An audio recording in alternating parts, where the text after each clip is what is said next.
Coming up on this episode of the Hitstreak. Every business has to create a community around their product, and it's added value, discussion, knowledge, how to use their product. And when people do that, I think they'll really surprise themselves. Here is how Dr. Aaron Pryor changed my life. I used to hide my smile, covering my mouth in photos, holding back in conversations, even avoiding big moments. I didn't realize how much it was holding me back until I got my brand new veneers at Pryor Family Dentistry. It's not just my teeth. It's my confidence, my energy, my entire life. Visit PryorFamilyDentistry.com to book a consultation. Your life-changing smile awaits. Whoa. Check this out. Some of the world's biggest success stories started with nothing. Just grit, hustle, and a story worth hearing. If you've got a story that people need to hear, this is your shot. If you've been through the fire and came out stronger, you belong on this show. Email management@nickhyder.com or comment or DM the word Hitstreak to apply. The Hitstreak is where rags to riches stories have been told, and the next one could be yours. Blessings, folks. Welcome back to another episode of the Hitstreak. I am your man, Nick Hyder. And folks, I've got an extra special treat joining me in the Hit Lab today. It's going to take me probably about 10 minutes to properly introduce this dude because he's got so much going on. When I say he's been busy, I think he might have redefined what busy actually means, right? So let me give this dude a proper Hitstreak introduction, right? So buckle up and hang on. It's time to roll, folks. He is the founder of Synced Up Designs, the program coordinator, a visual designer, and battery arranger for the Music City Drum Corps. He's a charter member of Music City Mystique. He's the co-host of the End Zone to End Zone podcast. He's a signature artist for Innovative Percussion Line and an endorsed artist for Zildjian and Pearl Drums. Folks, give it up for my man, Shane Gwaltney. Shane, how we doing, baby? Good, man. Dude, the drive here, I live in Smyrna, right? So my shop's a couple blocks down from here, and I was coming down. I missed the exit. Of course I missed the exit, right? Because I was on the phone talking because I'm so busy, right? And I get on the exit, and I come back here. Then I get stuck in traffic in front of you. So I thought it was going to be late because I thought it was at 10 a.m. And then I got here right at 10 a.m. And then I was notified, hey, you know what? We're at 11 to 1 on the schedule. Perfect. So I'll be able to get some coffee, talk with E, and was able to kind of give a little bit of drum lesson there and do all the thing. It was fun. It was good stuff. And there has, folks, when I say there's been a lot that's happened here today before we ever started, it's real, man. It's real. There's been a lot going on here for over an hour and a half before we even kicked this thing off today. I didn't know that you had a spot so close. That's... First of all, we probably shouldn't have said that because I know a guy sitting over there off camera that's probably just going to start. He's going to want a set of keys. That's fine. We got plenty of practice pads in there. A lot of drummers in the building that love to give off a lot of talent and give lessons. You're welcome anytime. It's good stuff. I bet. Well, so let me tell how we got hooked up. Okay. Yeah. So this earlier in 2025 in the fall, we go to see Toto and Christopher Cross and was it Dire Straits? No, it wasn't Dire Straits. Was it? Men at Work. Christopher Cross and Toto. Great concert. We're at Ascend Amphitheater, and we're there with two of our favorite people. We're there with Ona Sheila and Shannon Bond, and then your brother's there, right? Sorry. And who I've known from the DJ world. Yeah, I've known of your brother for a long time. That's great. I did not know that. That's awesome. Yeah, he's freaking crazy good. One of the sweetest, nicest guys on earth. Absolutely. Yep. And obviously Shannon and Ona Sheila know how to pick people. Okay. So if you're cool with them, you're in the club. Yep. You know what I mean? So they're making the connections because they know Ethan's a drummer and they're making all these things happen. And so one thing leads to another, and Ethan's like, Dad, you should bring him on your podcast. And I'm like, well, you line it up, big dog. That's you right. make it happen. Yep. He did. He did it all by himself. He's hanging off camera today because he's got to scoot to get to his next thing. But you got to hang out with him a little bit, and it was really cool. But the coolest thing for us is I have outside of Rich Redmond, we've never met anybody that had their name permanently engraved in drumsticks. That's right. Dude. Like that's an unbelievably big deal. It is, and I appreciate that. And it's one of those things where, in the drum world, when you're able to kind of hit that milestone, it is an achievement, and it is one of those things where, the years of hard work that you've put into the community, the trust you've built in the community, the things that you've been able to do for organizations that allow that brand to then want to partner with you. Yeah, is the good thing on that. And like I'm super in debt to what Innovative Percussion has done for me over the years. It's a big line. They're great. Yeah, they're awesome. And they're really doing a lot in the drum set arena right now, which is really, really cool. Mm-hmm. They did start off as a marching kind of arts company where they did sticks and mallets and that kind of thing, and just really cool implements to bring all the color off the acoustic instruments that marching bands need to have. And in the past several years, they've been really diving into the drum set market and really making waves. It's just really awesome. They really have. And I was telling, I'm pretty sure we discovered that, I use marching sticks at home to warm up and it's almost like strength trained a little bit. Don't play your drum set with them though. You'll end up having to get new heads. We figured that out too. Yeah. But then Ethan doing all the stuff that he's doing with his rudiments and everything else. Yeah, I'm pretty sure we have your sticks at the house and just put it together today. I'm pretty sure. Well, if not, I'll definitely swing by and stop off a pair for him, dude. It's just so. How does that even how did that even happen? Like, how does that conversation, how do you even get selected for something like that? It's tough, and it's one of those things where if you, how do I explain this? You have to kind of be in the community limelight, I guess, enough and working with enough programs to where nationally it's represented, right? Mm-hmm. Your brand is being represented with like how you write and maybe your personality around how you teach or not, that kind of thing. And then those companies will start to see like any branding, right? You want to partner with where the masses are, mm-hmm. or who is making waves in some kind of niche thing, right? You want to kind of partner with that. And I think that's kind of part of it. A lot of stick companies will do that. They'll partner with people that are doing certain things and certain activities. Well, in the marching world, we've got BOA, which is Bands of America, and it's a really kind of like a higher tier high school mm-hmm. organization as far as competition goes.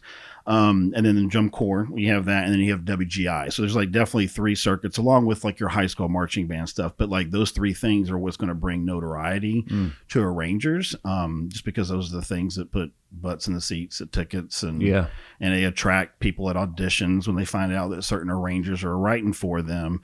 Then it becomes a value for those organizations as an attraction. Yeah, because when you have auditions, that's what a lot of groups make a lot of money off of, because there's only so many people that can be in the group. But when they have auditions, you can at least get your brand out there as an organization. Yeah, and but part of the people that they have on their team is part of the attraction, is kind of what that comes in, and that's where the stick stuff comes into play.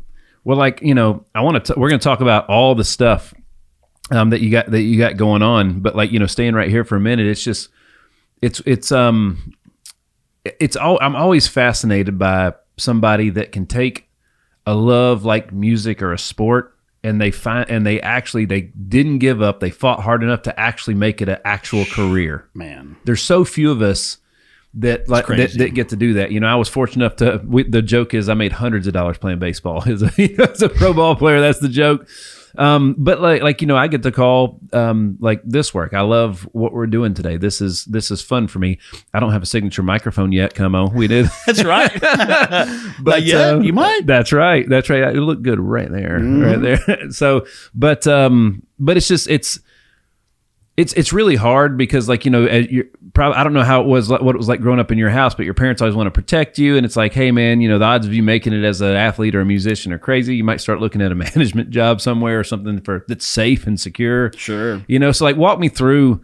Walk me through the little bit of the journey, the struggle. Man, it's passion first, and what we do is has to be passion first. Money doesn't really come at all. Mm-hmm. There's a very small tier of people, and I'm not even one of them, even though I have I'm a name on a stick, but there are people out there that can make money doing this because they are working with very high level programs that can produce that type of stuff. Yeah. And, but yeah, part of the hustle, man. You get at it. Sometimes you realize you're the last man standing because you pushed and you kept going. You know, that was me. Yeah, and you kind of push through it, and you have to learn how to not touch that hot stove as a solopreneur. You know, and there's a lot of people like me that are growing up and kind of going through the same thing. So like, I definitely try to mentor those folks when I get the email once a month from a young person who's trying to make it be a contractor in the drum monkey world, I call it, right? Because that's a skill set that they don't teach you in college. You have to learn it by a trade, you know, and then eventually you learn better leadership, and then you learn other things, and then you become an asset to a band director who their job when they went to college was to teach kids music. So what I learned was all the periphery stuff that makes the band director's job easier. And I came into it with a passion of like, I know what it was like to be a kid in marching band. I know what it was like to get my music late. I know what it was like to get uniforms that I didn't like. I knew all these things. So when I started to create a name for myself, I fought tooth and nail for those things just so they'd have so the kids would have the same experience that I wanted to have. And yeah, exactly. That's right. Yeah. And but I'm not an anomaly. Like, there's people like me all in the activity they lead with passion first because they want to replicate that experience, you know. Well, it's, you know, like, I mean, let me back up a little bit. You have to be willing to struggle. That's it. Like, you have to be willing to just kind of eat crow sometimes. You got to be willing to be like, you know what, I've got $5 this week, and you know what, I want to make it. I'm going to teach the kids. I'm going to go Uber or do whatever. You know what I'm saying? So, but when you do that, you're able to kind of like sharpen your knife and your stone a little bit, and you're able to kind of like fight through things that would make most people crumble and give up. You know, and because of that. There's not too many things that really faze me nowadays because I've seen it all, you know, and which allows me to mentor people, and especially the clients when I bring them on, because a lot of them, they could be band directors in their early 20s, maybe even early 30s.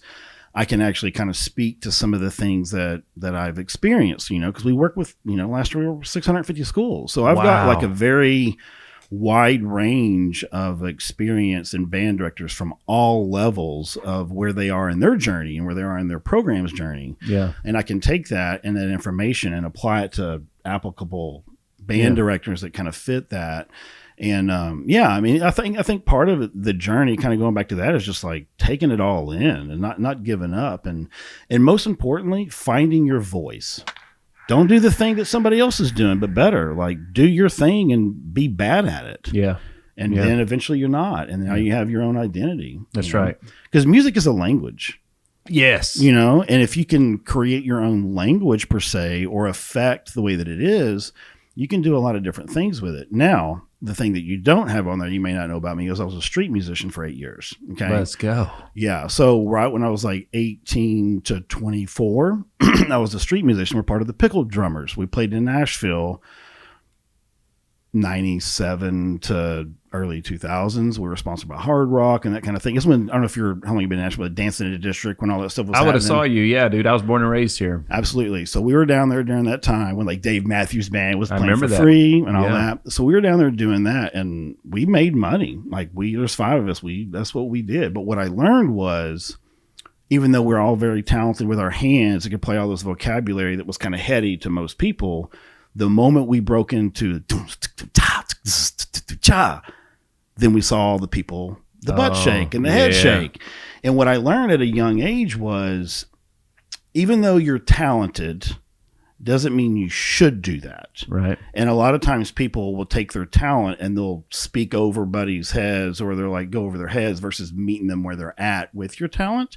So I learned at a very young age what effect is. Wow. And then when you are able to take the layman off the street and take your talent, and you can have them glaze over with all the flam drags and cheese chachuttas that we're doing, and the moment we break out of that into something visual and fun, and you see them connect with you, that will, it imprints on you. So when you're like making music, like as a drummer, your purpose for Wins writing is pulse and effect. And if you're not doing those two things, you're not making an identifiable voice for that organization that you're writing for, right? So when I write for groups, I really try to get in the weeds with it a little bit to make sure I understand where their kids are and their skill set range, about where the band program is currently, where they want to go. Because when I write for bands, I let them know, it's like, this is a marketing tool. So at the end of the season, you're going to go to that middle school kid when they're in 7th and 8th grade, and seeing is believing. You can't tell them all the things that band is going to do for you in the future. They're not there yet. Okay. But what they are there is the phones that they have in their hand all day, the overproduced music they're listening to, the overproduced visuals that they're looking at. What I do as a company, as a designer, is I try to meet the students where they're at with the technology. So when they see something, there's a cool factor to it, and they're not out of their element when they're trying to join something, like if I'm teaching kids or giving lessons, I try to have a practice track, because to put a kid into a brick room or because old school is like, go in there, put a metronome and practice. Yeah. And it's like, you're taken away from your environment, which is all the technology. So what I like to do is like, go in there, play to this track, go do this. So now they're immersed in this thing that they already are in love with, and now they can add their element onto it, and that's huge for a kid when they're already like insecure about the sounds they're making anyways, but now they can be immersed in like this cinematic environment, and now they're able to do that, and those are all the things that I've learned over the years while I was teaching and designing, is just how to meet the kids where they're at. Hi folks, I'm your man Nick Hyder, and I just want to say a quick thank you for all of you, the millions of you tuning into the Hitstreak. We're literally getting the information from the people that have it to the people that need it by bringing on guests that everybody knows and some that not everybody knows yet. Keep listening, keep sharing, and keep leveling up with the Hitstreak. It's such a powerful statement. Like, so check this out. Like, you're talking to so many folks, because it's so hard to take something that you love and actually able to turn it into something that's monetized that you can live off of. You don't focus on the money. Yep. Now, well, again, I mean, you have to make money at it. Don't get me wrong, but you're a very sharp businessman. Like, there's no doubt about that. I am now. That's the point. I wasn't when I first started. But it is. So it's like, the world's full of people that are really great at. You can go to downtown Broadway and see all kinds of world-class talent that nobody knows about. My dad was in a music publisher for 30 years. He's got dat after dat after dat, demo tape after demo tape after demo tape of hits that nobody's ever heard, that like Kenny Chesney and Billy Dean and everybody, Trisha Yearwood and everybody else was singing demos for him back in the day. And like, there's some great songs that nobody's ever heard. So there's a marketing aspect, and you got to get it in the user's hands. They have to like it. Man, it's really that, but it's also about reps. Okay. And it's reps when nobody's watching. Okay.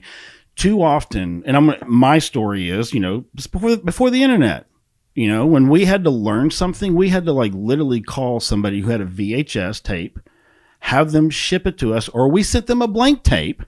And then they put up 2 VCRs and they recorded it.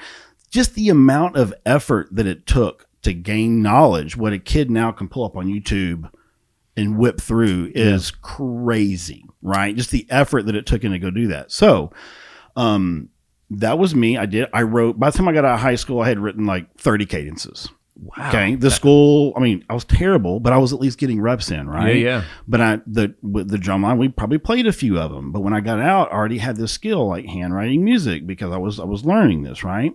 When I started teaching, when I was in college, I was band camps are coming out, right? So I had to go do band camp. I would go do them for free because nobody would hire me, right? But I would go do them for free, or I would write music for free. I did that for 5 years, probably, just so that I could write music that I could see a band play, and then I could go, oh, that would, they were willing enough to let me do it. So I was like learning as I'm going, like, okay, that didn't sound good. The kids can't really play, even though I can play it. The kids don't really be playing that. So like I was kind of learning the not disparaging skill sets, but just like as I got older and my knowledge came, the kids were where they're at still, depending on what program they're at. So so that was always a challenge to kind of meet them, to kind of keep that where it is, but also elevate them to where they need to be, to be competitive.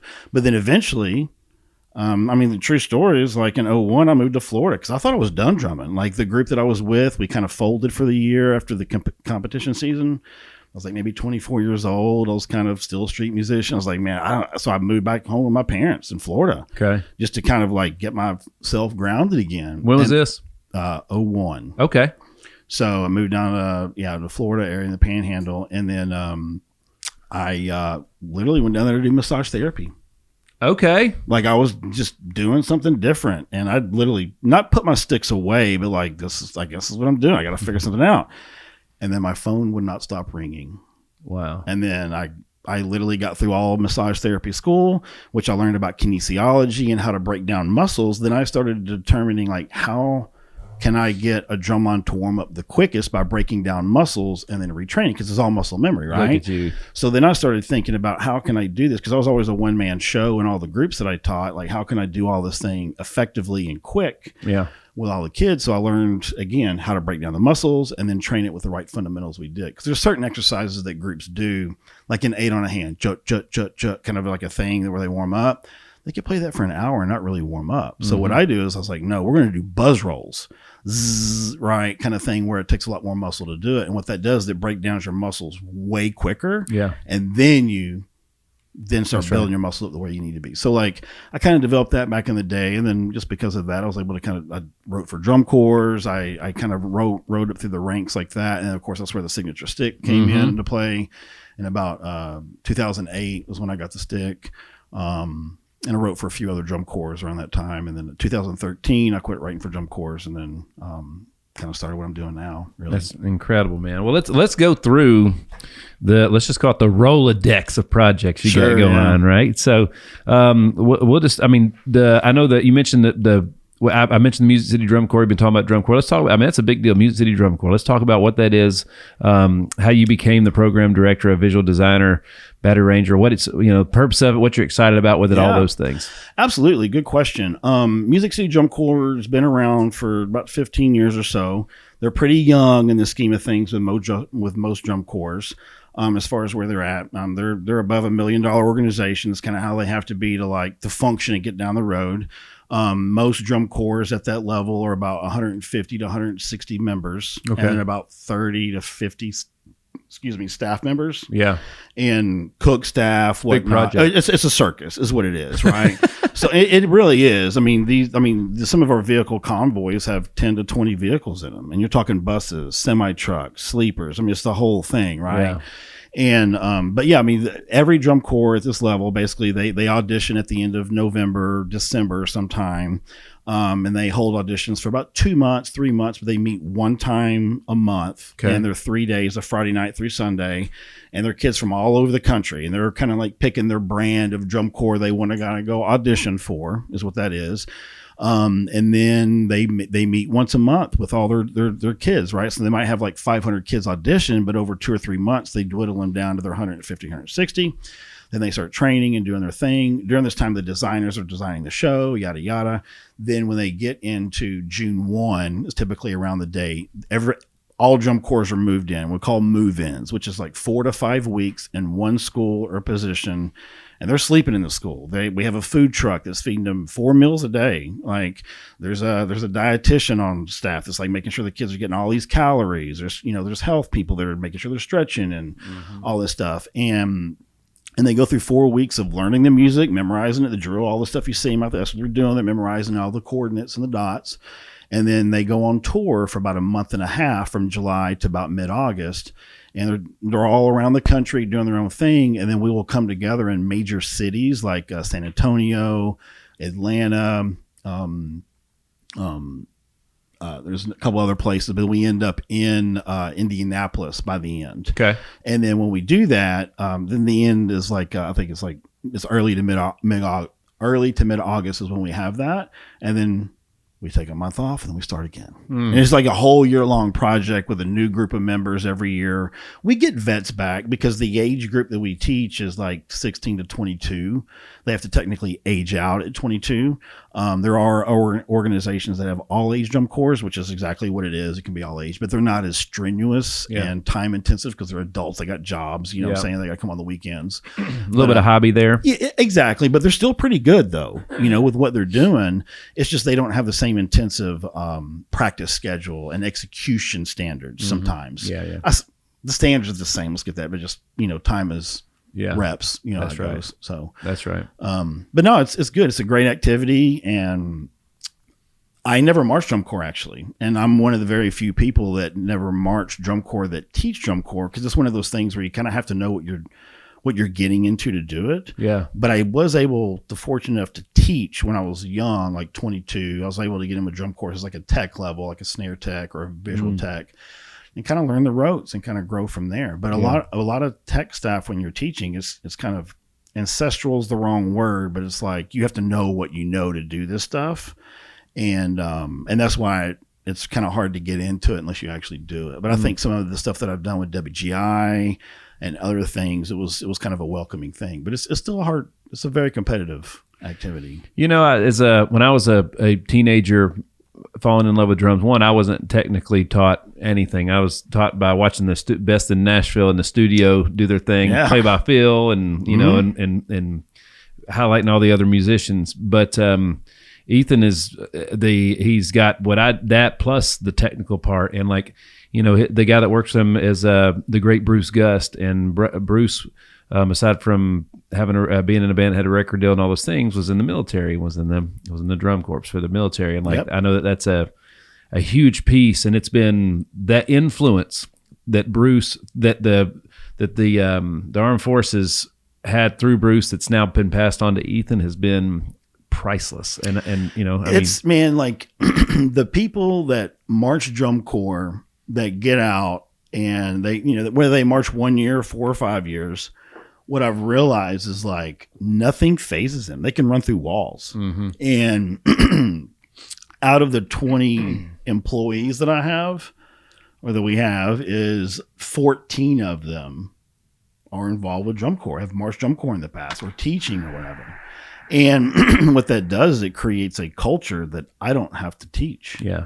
It's something that we all know. And the work ethic that band kids, drum corps kids have that I've noticed is crazy. Like when I was teaching band in school all the time, I was fortunate enough to only deal with the top 10% of what I call gen pop, which, because in band, it's all the smart kids. It's all the well-behaved, what I'm saying? You just gotta, it's just what it is, And so I've been very fortunate to be around just very top tier kids and performers around all that. And the one thing I have learned is you're going to be a product of your environment, and if you're constantly around that and you have students that are pushing you to do better for them, then it just makes it easier. That's the carrot that's in front of me. Absolutely.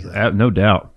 All right, let's take the next one on to the Music City Mystique, where you're a charter member, man. That was the one thing that I found out later that I was like, well, let's go. Yep. So that is a very interesting story. That is 30 some odd years ago. There was an activity that popped up called WGI, Winter Guard International, where the guard side already had their spinning flags, already had their activity in a gym. So it's not during fall, it's actually doing it in a gym. And there was this group that started 32 years ago in Nashville called Music City Mystique. And I was at MTSU at the time in the Drumline, and I'd heard let's go audition. I was like, cool, let's go do an indoor Drumline. I wanted to go do it, and I was a charter member there for 5 years. And once I aged out, I was able to be on staff for a year, and I started writing. And I was doing the battery music and the visual design. Then eventually I became the program coordinator, which is kind of the visionary creative director, you call that. Yeah. And excuse me, but I was with them for 31 years, and the way my business has taken off, there's not a lot, there's only so much time in the world, and those are all great people. They're doing great things, and it was kind of time for them to kind of do their thing and support kind of what they're doing with their own staff, and just kind of get some new people in there doing the things. It's been really good. No doubt. Yeah, good for them, good for me. It's great. Absolutely. But I want to say that that 31 years completely shaped me. It shaped the business that I'm in. There it is. like all of it. Yeah. Are you ready to take your brand digital? At HitLab Creative, we don't just make content. We build your digital foundation from the ground up. So whether you're launching a podcast, creating scroll-stopping social media content, or building a website that actually converts, we connect all the dots. Visit hitlabstudio.com/studio-time and let's build something that lasts. Because the HitLab is where digital strategy meets data-driven content creation. Well, so before we get to Synced Up Designs, the End Zone to End Zone podcast is quite spectacular, folks. So if you're one of the few on earth that hasn't heard of it before, here's your cue, right? So it's the End Zone to End Zone podcast. Man, talk to me about that. Like what you're excited about, and I mean, the production's fantastic. Thank you. Yeah. So my mentors, even though I don't know them personally, are like the Alex Hormozis, the Gary Vaynerchuks of the world. If you're in the marketing, you know who I'm talking about, and leadership stuff. But they about 3 or 4 years ago, I was really falling. I'm like really hot and heavy, you know, and just listening and just kind of like taking it all in. And I'm a very giving person as far as like, if somebody needs help, I want to help out, give free information, right? Added value. Well, one thing I realized is like the community that we're in, the band world, right? It's very niche driven. And I know the band directors are underpaid and overworked. Okay. And I was like, man, we're in a really great position to give added value 100% of the time around our business. Because that was one of the things that Gary and Alex talk about a lot is like, don't sell anything. Just create a community around trust, around knowledge, around the community needs, and just make yourself available, right, for that. So what we did was like, cool, let's just do a podcast and just talk about band nerd stuff, and the premise of the podcast kind of changes with whatever topic we want, and the really cool thing is that I like about it is that we have, because of the 14 people that are knowledgeable in it, we can literally have anybody come in and be a fan as a fan seat and react to videos. And we have multiple personalities in the company that can shine just as bright as anybody else, That's right. And the cool thing is when clients see that, they can see a community of people that do what they do. Just like, we're of the people for the people kind of thing. Yeah. And because we have so many people that are actually in the business that teach, we have a lot kind of riding on our reputation, I'm saying? And they kind of know. So going back to the podcast, when we first started that, we knew that we wanted to be an information source. And what I learned from Gary and Alex was like, don't even try to sell too many products. Basically just come out there and be present, right? Be informative, be everything you can possibly be. And eventually, like if you do that 9 times, on the 10th time, you're like, oh, by the way, we sell uniforms. Oh, by the way, we do whatever. Yeah. Then the trust factor becomes high. It was like, oh, these guys are more knowledgeable, yada, yada. Well, because of our growth, we've actually moved 4 times in 2 years. Wow. So we started off with like a 2,500 square foot facility because we just had to get into a building right after COVID because some things were happening, and we were all working from home. But the moment we got into a building, I went from 2 employees to 5 to 15 to 20. And the podcast has a lot to do with it and our marketing because we provided so much added value. And, because one of the things Gary talks about is the future is like every company needs to have a marketing voice. You have to be an entertainment channel for your brand. And once you do that, you're going to be able to you'll never have to sell anything ever again. People are just going to come knocking on the doors. And that's literally what it is. Like we literally have somebody that answers 100 emails a day and we don't reach out. I don't do any cold calling. All that stuff's coming in, and we went from like 20 schools as a client base that I had that we built the business around and processes to like 650 schools, man, and it's awesome. I love it. So what's the like the big scope of the business and like, where do you see the growth happening? Is it just more scale? Is it other directions? Like, what do you see? What do you see? Well, we have enough departments now. So our bandwidth, I'm done spreading our bandwidth, right? Okay.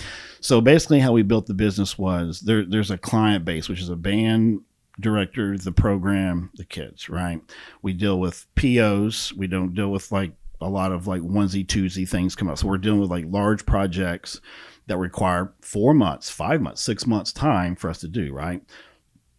So what I did was I built the business around the music. So we sold packaged music, and then I realized, well, the band directors, they need to drink water, which is uniforms, which is all these other things. And what I realized is once they're already in the door with the music, and I'm already a visual designer using all these other companies that I was using at the time to like send stuff out to as like a freelancer or somebody that's like what do you call it? And affiliate partner, referral program, whatever, And then I started realizing, like, nah, I can do this on my own. Like, I'm just gonna cut the middleman out a little bit. And then once I did that, because you were doing all the work anyways. Well, enough. I had the clients. You had the clients, and then you're the one being the middle guy saying, I don't like this, and I do like that. Yeah. So basically, how that worked was like, oh, what if I send you clients? Oh, we'll give you this amount of money. Okay, what if we did the artwork? Oh, we'll give you this amount of money. Oh, what if I became the front end store, and was able to kind of do all the stuff with the customer service. So that's how we kind of developed the business as brokers, And then once we did that from working from home, we kind of developed another thing. Now, the expansive part of the business was once I realized I had that core customer, then I started developing parts of the business that supported that customer. I didn't go too far outside my wheelhouse. So for the music, we developed uniforms. We developed, audio gear, like carts, like we weld, we manufacture, we do all kinds of stuff there. Wow. And we make props. We literally do everything from end zone to end zone, shoes to plume of a band uniform, the music, the choreography the guard's doing, the band's doing. We have a full-time choreographer and a dance studio in there, so everything they're videoing. That's awesome. It's crazy. And is because we're a one of one business. Yeah. And what we've kind of like fell into is like we became this like really unique support system that a band director just almost can't live without once they realize they're in our system. And with that, I mean, I'm doing a lot with AI, like a lot, and enough to where I'm building infrastructure and experiences and stuff for our clients, whether it's customer portals, building a lot of GPTs for their experience, whether it's, I've got 4 or 5 that I give the clients for free to use, but like one example would be like a fundraising GPT, right? It's called the fundraising coordinator. And what it does, it walks you through and is like, cool, what zip code are you in? Oh, you're in Nashville. Okay, what's the price of so you want to get your band truck wrapped? Okay, well, cool. How many band parents do you have to help run a fundraiser? What's the money you need? So I take in like 4 or 5 questions, and this GPT basically formulates something around your culture, which is your zip code, the need of the amount of money you need, the type of workhorses you have, the band parents are able to help out. Because if you only got 2 band parents, like your fundraisers differ, right? Yep. So it takes on all those different things. And now as a band director, they're able to use this. They don't have to have 10 brainstorming meetings about whatever. It'll spit out all the ideas and the action item list they need. So now they can go to an organizational committee and go, look, here's your action item list. You want to do music in the park? The first thing it says, go get a permit. I mean, you know what I'm saying? So like, it's going to lay all that stuff out. That's just one of the GPTs. And that's a pretty important step that a lot of people miss. Right. Yeah. I mean, it's that kind of thing where it'll ask the questions they don't know they need to answer. Yeah. And then it'll basically fill out the next tool for them. And my goal as a business, and really as like what's in my soul now, is to make sure that the band directors are getting enough tools that they can get their time back. Yeah. Because that's our mantra. Is like, we're here only to give band directors their time back. Yeah. And once we do that, like it's like that's worth the most amount of money. Because the one thing I learned a long time ago is the only thing of value that you have really is your time. Yeah. It's not money. What's the old saying? It's time is the only tool that you invest that you don't know the current balance of, or the tool that you spend that you don't know the current balance. Yeah. I mean, it's crazy. Like, but that's what I try to do is like, because I know how much band directors work. It's crazy, and they're underpaid. It's nuts. They're literally 70 hours a week. These are the people that make some of the greatest impacts on young people's lives. Why are they paid the least? Because it's passion. Yeah, it's passion, and we ignore it. How can we fix it? Value. Okay. It's what the school system sees value in. Like if they, in my opinion, sports, the arts. Those things are what the students know how to work with other members with. Yeah. They know how to teamwork. They know how to problem solve. They get put in frustrating situations that they have to work through emotionally. Far different than a math class or an English class. So like that level of like, I don't know, like coaches and band directors, you just spend a lot more time with the students, right? So you're going to be able to understand those things a little bit more. Maybe you do have that ability to kind of like shape a student to go one way or the other with, your advice. It makes no sense to me because like, these people, they're doing it because they love whatever it is they're passionate about, but they also love the effect that it has on the kids. So it's like, at the end of the day, kids always need more. So let's put them in a situation where when the kid needs more and they want to do it, they can't. They got to stop and go do whatever makes their job that they don't like in the first place. Like, it's just the whole thing's broken to me. Well, I'm going to be honest with you. I think the thing that's broken is part of it is letting the parent or the parents are letting the kids decide like, oh, I can't go. Oh, I've signed up for band. I want to quit band. Or I've signed up for baseball. I'm going to quit. But no, you've got to finish that out. I agree with that. You signed up. Even if you don't do it the next season, finish out this year because the coaches are depending on you. All the other students are depending on you. The other parents that are bringing their kid to rehearsals depending on you. There's so many layers of that a lot of people don't. They're just selfish. That's it. And I think once you sign up for something and you really like, oh, I want to be a part of that, and you recognize that your kid probably does need to be a part of that, you don't need to let them back out of it because then you're allowing them to back out of things later in life, and that's just not what it is. Again, our priorities are just messed up. They are messed up, man, but it's like... Is it that way in music? It can be.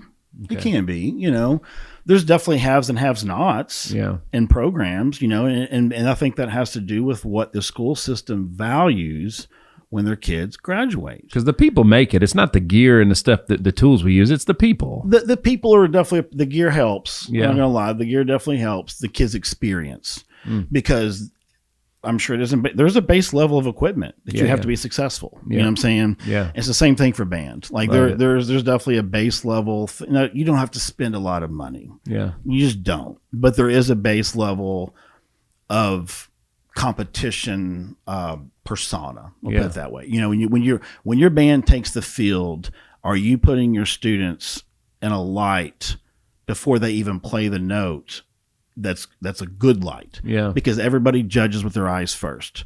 The moment a band or a group takes a field or the court before they play the first note, Meemaw, Papaw, Cousin Timmy, Aunt Lucille, like everybody's like, oh, I don't know, they can't do this. They can't even match the oranges over here. So I'm sure their music's not going to be coordinated. Yeah. You know what I'm saying? So it's that kind of level that bands have to have from top to bottom of coordination because because of the phones in our hand of being immersed in overproduced stuff all the time. Like we have to meet the audience where that's at because otherwise we're now presenting something to them that feels like really out of pocket and maybe raw. Yeah. So that's why sound design is really big in marching band right now is because we're adding that as an extra voice, which provides cinematic opportunities visually allows the audience to hear something they recognize a lot more at a higher quality immediately. There's that type of thing. But yeah, definitely it's unfortunate where the haves and have-nots are there, but it's just what it is. I wish I could give everybody everything that I have and they could, for free, but it's just not what it is.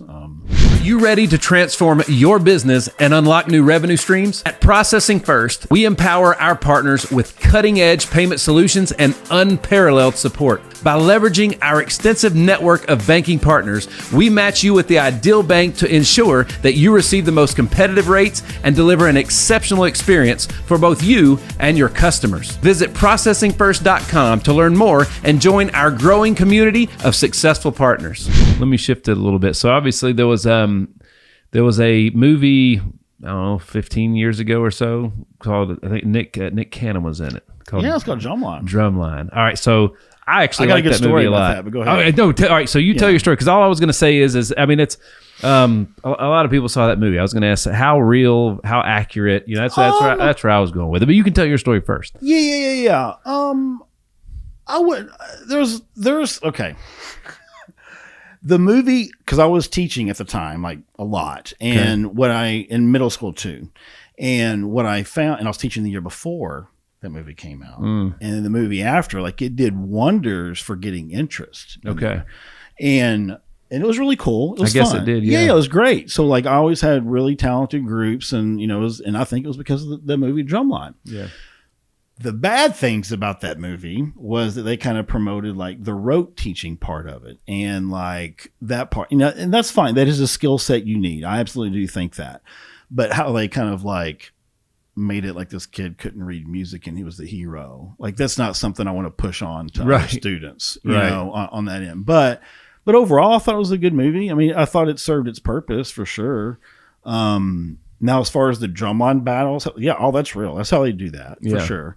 And that's definitely a certain style of band, HBCU drumming, which is incredible. And I would really, for me personally, my personal taste, I would love to see, because there's some great arrangers in that world that do that style of drumming. I personally would love to see a drum corps pick up one of those kind of arrangers with that style and the vocabulary and put it with the traditional modern, kind of like the brass lines of the drum corps, stuff like that are going on right now. And just like kind of mix that style up a little bit, because it's like, I think it would really provide a unique source of entertainment that the activity might be missing.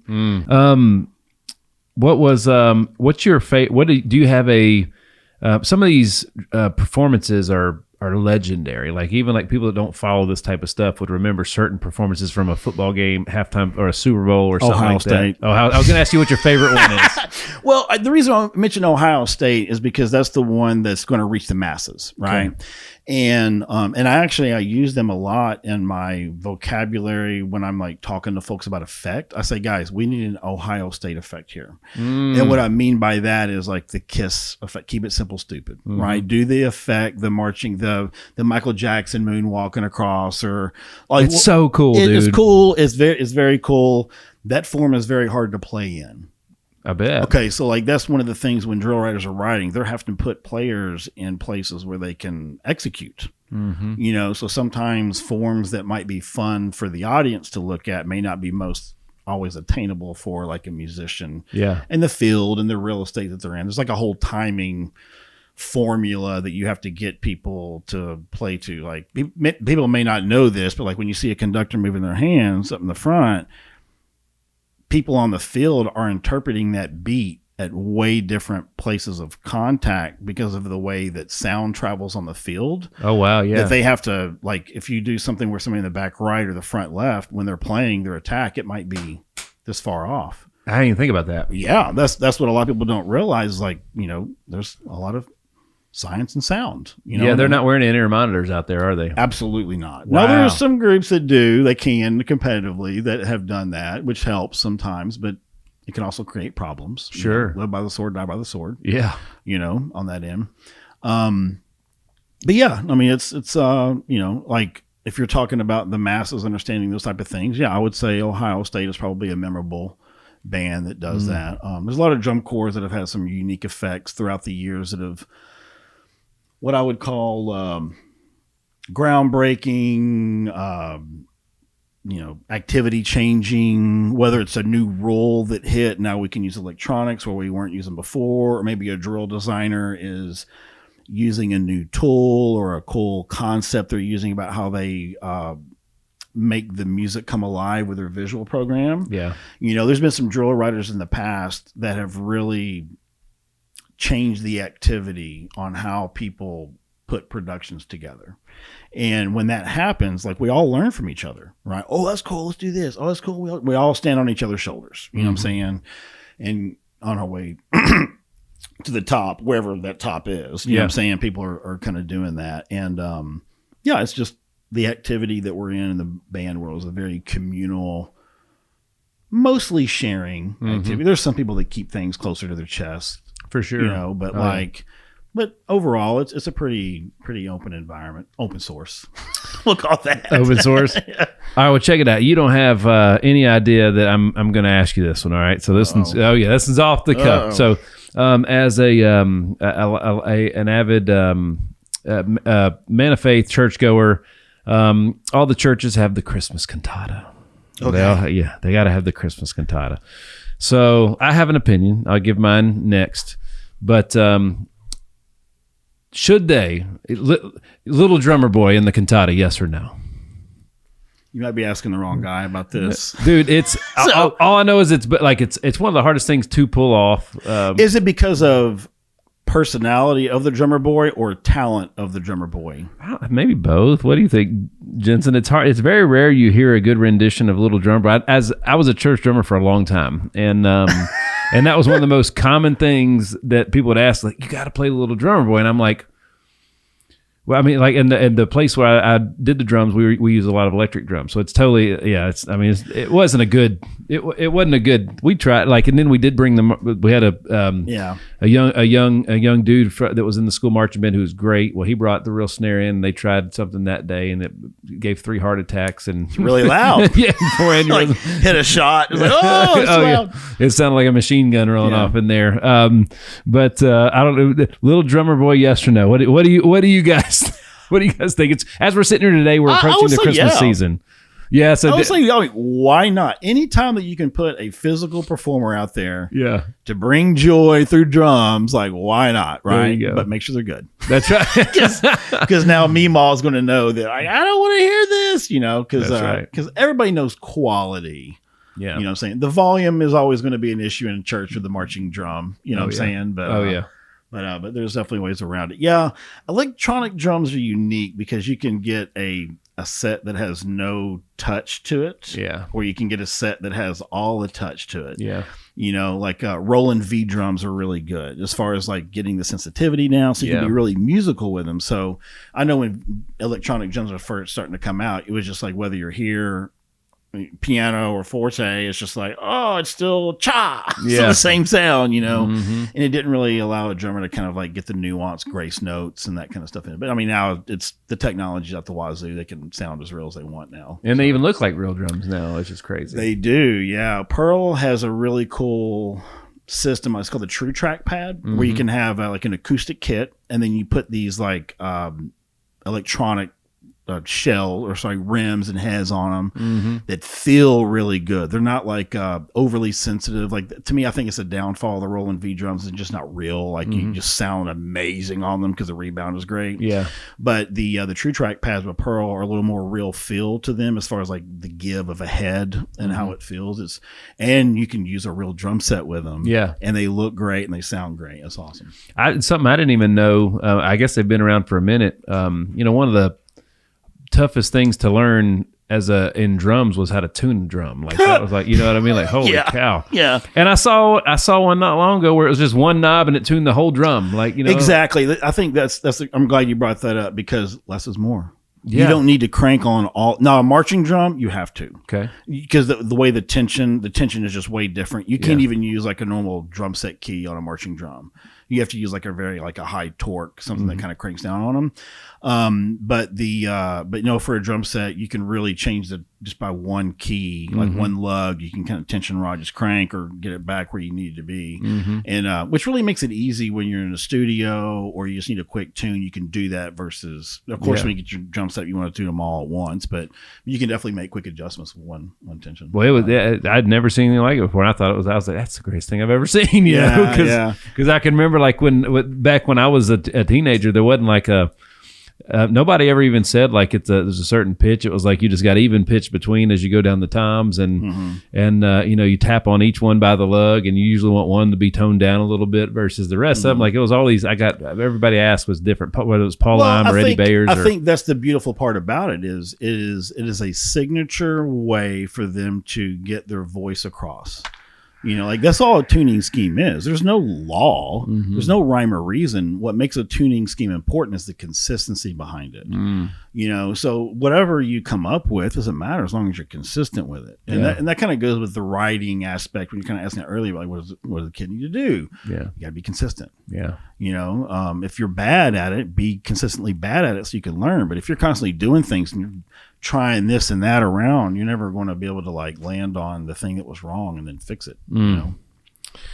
Well, as we get to the end of this episode here, like again, it's spectacular. The growth of your business is what it's the metrics that most people would chase and want in their business, bro. It's 30% growth year over year. Yeah, that's what it is now, but it was far more than that. 600% growth for a couple of years. It's insane. Working with 650 schools. I mean, that's crazy scale, dude. Mm-hmm. It is, yeah, and it's a testament to our team. Like the processes that we have in place where we're allowed to move at scale and not leave any breadcrumbs behind is kind of like what we have to do. Now, what we do as a company, like there's 2 competitive seasons a year. There's fall marching band, which is kind of just ended or is ending for most people. Yep. And then there's the indoor season, which is what we're starting now, and it ends in like mid-April. Okay. So we are fortunate enough to have like 2 competitive seasons that run about the same amount of time with about a month or 2 in between like design times or whatever. So, but the cool thing is with our staff during that downtime, we're able to work on really cool projects. I mean, the downtime is like literally weeks now. It's not even like a month at this point because we're so busy, but we're able to do really cool projects with AI and some different things that we're able to kind of move the experience forward for band directors. So everything that we're doing, we're building tools to get their time back to, it could be a unique thing for their students, for them to kind of get involved with, but it's really all just, it's fun for us, but it's really, I think, very valuable for a lot of band directors.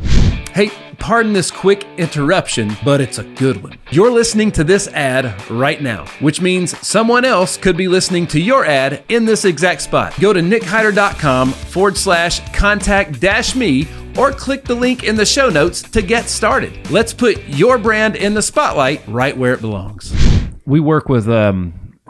our agency here works with a lot of great companies, helping them scale through digital content strategy, all those things, right? Yeah. Data-driven content. So, literally, I have a call this afternoon. Client that's like that's got a great idea for a podcast and reached out. Hey, man, I think I'm partnering up with this dude to do a podcast. Kind of like, you got any advice for me? I'm like, well, first off, how's it going to end? You're either going to die doing it, you're going to stop doing it, or go out of business, or you're going to sell it. Yeah. Start there, right? So with your thing, man, with the growth that you've had, how much has your vision changed? Because like, again, you may or may not have planned for that growth. And when you get that growth now, it's like, well, we got this now. How did it change the vision of the direction you were going, and where do you see it, going as we sit today? As we sit today, I'm hoping we're done growing departments. Okay. Meaning that I have an art department. I've got a marketing department with people that we make content. We do the thing. I've got a sales department. We have a manufacturing department where we do props and audio gear, audio carts. And we also sell audio gear through many manufacturers. So we have an audio specialist that does that. We go to people's schools and plug stuff in for them. We'll go there and train their kids on how to use MainStage and, you name it. Like we're a full top to bottom service company. And now that we've kind of we've laid it out as far as what it is, now when we scale, it's going to be like adding more people to those divisions. Yeah. But I don't really see us doing, because we've already got it all covered now for the marching band world.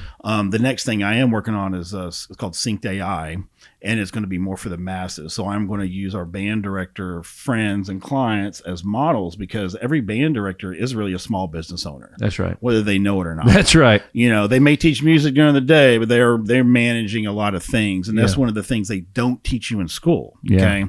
And that's where we try to come in and help them manage the peripheries of the program, the extremities, the things that they just need to compete with, really. Yeah. Not sit down band, concert band. We don't, they got that covered. Right.